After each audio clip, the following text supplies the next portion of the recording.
Welcome to Nayak voice of Moolavasi మిత్రులారా. గత 5 రోజులుగా దేశమంతటా పెను ఉప్పెనలుగా మారుతున్న ఒకే ఒక నినాదం ఓట్ కచోరీ.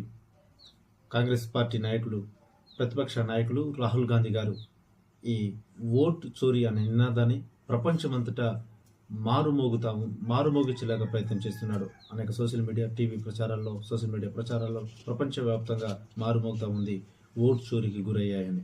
నిజంగా ఈవీఎంల ద్వారా నష్టమా? ఈవీఎం ద్వారా నిజంగా ఓట్లు చోరీకి గురవుతాయా?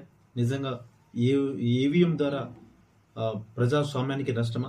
ఈవీఎం ద్వారా ప్రజా ఎన్నిక సంఘానికి ఒక చెడ్డ పేరు తీసుకొస్తుందా? ఈవీఎం ద్వారా సరైన నాయకులను ప్రజలు ఎన్నుకుంటారా? ఈవీఎం ద్వారా సరైన లాభము ప్రజాస్వామ్యానికి దొరుకుతుందా? ఈవీఎం ద్వారా ప్రజలకు న్యాయం జరుగుతుందా?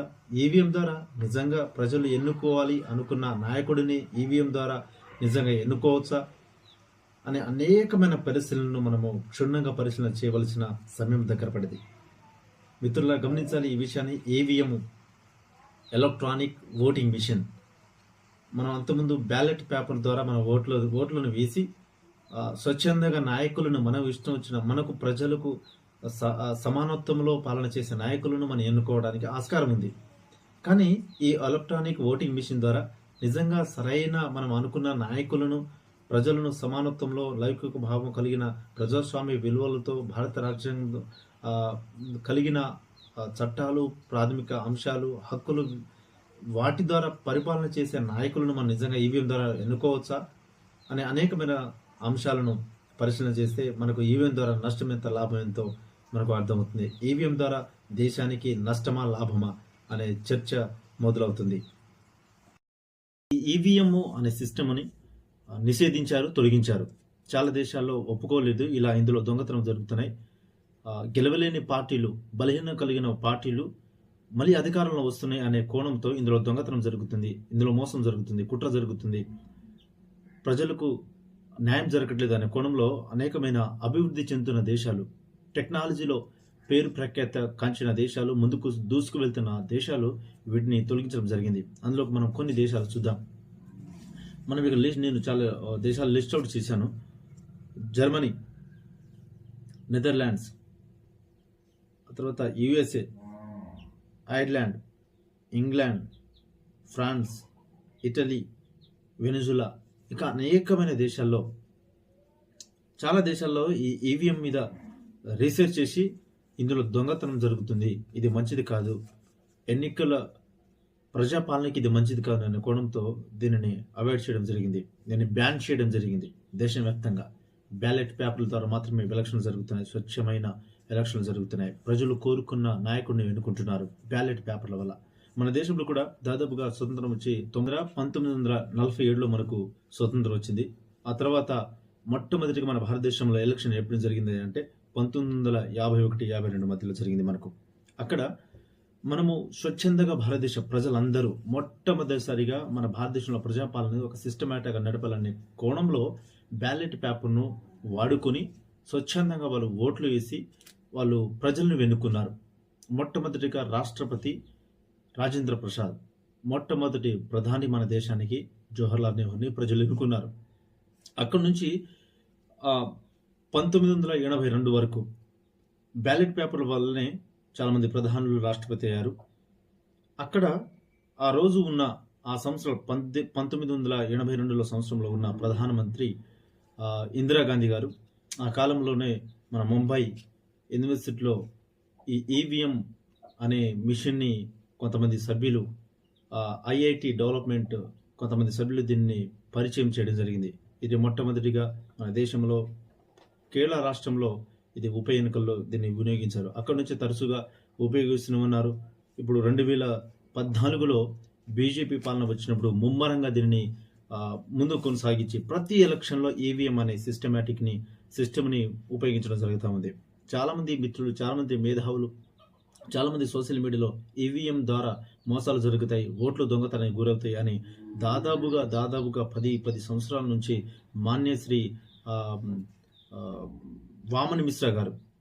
మాన్యశ్రీ వామన్ మిశ్రా గారు గళమెత్తి ఎక్కడ సభలు పెట్టినా కూడా ఆయన బీఎంపీపీ బహుజన్ ముక్తి మోర్చా పార్టీ వ్యవస్థాపకులైన ఆయన ఎక్కడ చూసినా, ఎక్కడికి మీటింగ్ వెళ్ళినా కూడా ఈవీఎంలను హటావో, దేశ్కు బచావో అనే నినాదాలు తీసుకొచ్చి భారతదేశ ప్రజలను చైతన్యపరిచి ఓటును కాపాడే విధంగా, భారత రాజ్యాంగంలో ఉన్న ఓటు అనే విలువను కాపాడే విధంగా ఆయన ప్రజలు ఒక చైతన్యం తీసుకొస్తున్నాడు. మనం నిజంగా చూస్తూ ఉంటే భారత రాజ్యాంగము ఒకసారి మనం గమనిస్తే భారత రాజ్యాంగంలో ఆర్టికల్ 324లో మనం చూస్తే ఒక విభాగమే ప్రత్యేకించి ఎన్నికల విభాగము 324 ఆర్టికల్లో ప్రత్యేకమైన విభాగాన్ని ఏర్పాటు చేయడం జరిగింది. ఎలక్షన్లు ఏ విధంగా ఓటు వేయాలి చూస్తున్నారా? ఇది భారత రాజ్యాంగం, నా చేతిలో ఉన్నది భారత రాజ్యాంగము. ఓటు ఎలక్షన్ కమిషన్ వ్యవస్థ ఎలా పనిచేయాలి, ఓటు దాని విలువ ఏంటి అని దాని యొక్క పూర్తి డీటెయిల్ ఇందులో రాయడం జరిగింది. ఆర్టికల్ 24 నుంచి ఆర్టికల్ 327 వరకు, 324 నుంచి 327 వరకు ఇందులో పొందుపరచడం జరిగింది. ఎలా ఒక్క ఓటు ఒక్క వ్యక్తి మాత్రమే వేయాలి, ఒక పౌరుడు మాత్రమే వేయాలి. కానీ ఇక్కడ ఈవీఎం ద్వారా ఏం జరుగుతుందంటే ఒక్క ఓటు ఒక్క మనిషి వేయాల్సి ఉన్న ఓటుని దాదాపు ఒకే వ్యక్తి మీద దాదాపుగా కొన్ని వందల వేలు ఓట్లు పడుతున్నాయి. ఒక వ్యక్తి ఫోటో తీసుకుని కొన్ని వందల వేలు ఫోటోలు, ఒక వ్యక్తి ఇంటి అడ్రస్ మీద కొన్ని వందల వేలు ఓట్లు, ఒక వ్యక్తి సంతకం మీద అనేకమైన ఓట్లు. ఇది జరుగుతాయని మేధావులు చెప్తూనే ఉన్నారు. కానీ ప్రజలు వినట్లేదు, ప్రజలు సత్యాన్ని తెలుసుకోవట్లేదు. ఇంకనైనా ప్రజలారా జాగృతం అవ్వాలి. విదేశాలలో ఈ ఈవీఎంలను వాళ్ళు బ్యాన్ చేశారు, నిషేధించారు. మన దేశంలో కూడా కులం పేరుతో, మతం పేరుతో, జాతి పేరుతో జరుగుతున్న ఈ ఓట్లు, ఈవీఎం ద్వారా ఎన్నుకుంటున్న ఈ ఓట్ల ఎలక్షన్లు కూడా రద్దు చేయాలి. ఇది రద్దు చేయడానికి యువత మాత్రమే ముందుకు రావాలి. ఇదంతా ప్రపంచమంతా తెలుసుకోవాలి, సత్యాన్ని తెలుసుకోవాలి.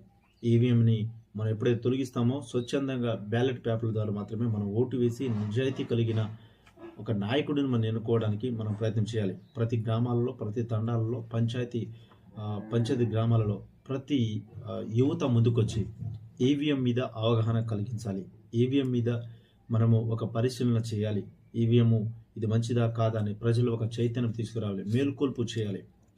ఇకనైనా రాహుల్ గాంధీ చేపడుతున్న ప్రతి ఈవీఎం హటావ్ దేశ్కు బచావ్, అలానే తర్వాత మాన్యశ్రీ వామన్ మిశ్రా గారు కూడా 10 సంవత్సరాల నుంచి దాదాపుగా రాహుల్ గాంధీ అయితే ఇప్పుడు నుంచే దాదాపు వారం నుంచి అతను గళమెత్తున్నాడు. కానీ 10 సంవత్సరాల క్రితం నుంచే వామన్ మిశ్రా గారు తన గళమెత్తి బహుజన ముక్తి మోర్చా పార్టీ తరఫున ఆయన చాలా ఎక్కడ చూసినా ధర్నాలు చేస్తున్నారు, ఎక్కడ చూసినా నినాదాలు ఎత్తున్నారు పార్టీ తరఫున. కనుక దేశమంతా జాగృతం కావాలి. ఇలాంటి కులం మతం పేరుతో దురహంకార పాలన చేస్తున్న రాజకీయ నాయకులను ఈ దేశం నుంచి తరిమేయాలి.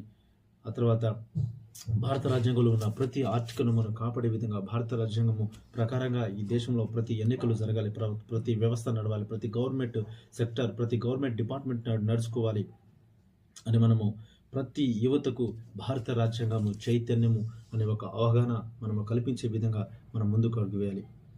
జైబీ మిత్రులారా, ఈవీఎం ద్వారా 100కు 100% ఓట్లు దొంగతనం గురవుతాయి. ఇది వాస్తవం, ముమ్మాటికి వాస్తవం.